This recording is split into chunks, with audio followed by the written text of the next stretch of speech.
Greetings. Welcome to the second installment of Message from Moses. I'm Troy Newham. I'm the author of 2084, The Search for Love, Hope, and Faith. And as always, I recommend the edited edition. You can get it on Amazon.com in paperback, Kindle for $1, or you can rent it for free if you're a member of Amazon Prime from their lending library. You can also check out my blog at swampfoxpress.com. I update it mostly daily, and I think you'll enjoy it. It has a very libertarian bent. Today I would like to talk about bullying, because Romney is in the news lately for being a bully when he was in prep school. Apparently he cut off a guy's hair, supposedly for him being gay, but that seems to be completely unsubstantiated except for this one witness who, in my opinion, is slightly questionable. Because the kid who he bullied is no longer alive and can neither confirm nor deny the story. And his sister and his parents all say that this never happened. So that leads me to believe that it could be a lie, because I would think that my sister and my parents would notice if I came home with clumps of my hair missing. So, it's an election year and we're going to see a lot of this stuff. But let's talk about bullying for a while. Because lately it's been a national obsession. They have stop bullying campaigns. And they tell kids, go get a teacher if you're being bullied. Or explain your feelings to the bully. And this is just the wrong advice. It's terrible advice. Because if you go up to a bully and say, Mr. Bully, I'm sorry, but when you say these things, it hurts my feelings. Of course it hurts your feelings. That is the point. They want to hurt your feelings. If you tell them that it's hurting their feelings, they're going to laugh at you, they're going to hurt your feelings more, and they're probably going to beat you up. Terrible advice. Do not listen to this advice. That is the single worst advice I could possibly give you. So, if anyone tells you to do that, don't do it. And parents, don't tell your kids to do this. Terrible advice. If you've never been through bullying before, maybe you just flat don't know how it really works. That is bad advice. Now,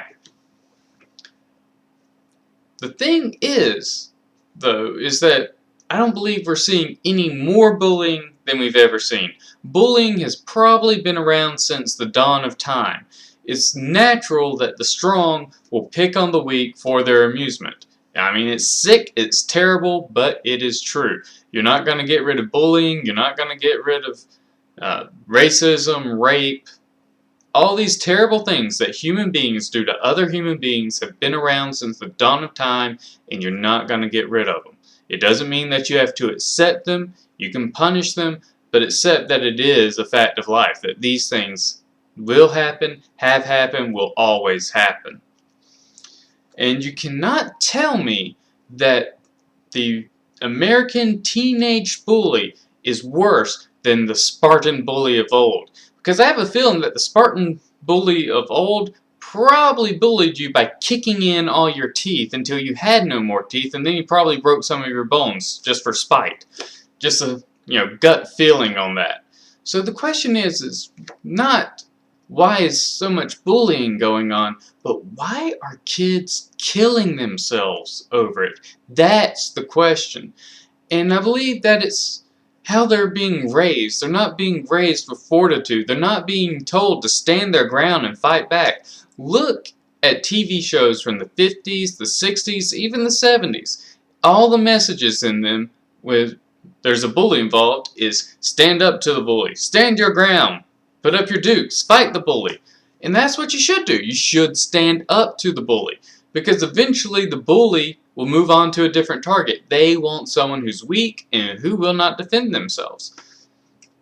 But as I said, now we get into this psychological mumbo-jumbo where you're supposed to try to reason with the bully. The bully's being an adrenaline-fueled, hormone-driven machine. It's an animal. Barely even human.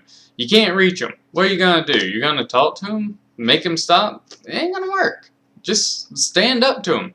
That always works. So, or you'll at least have your self-respect.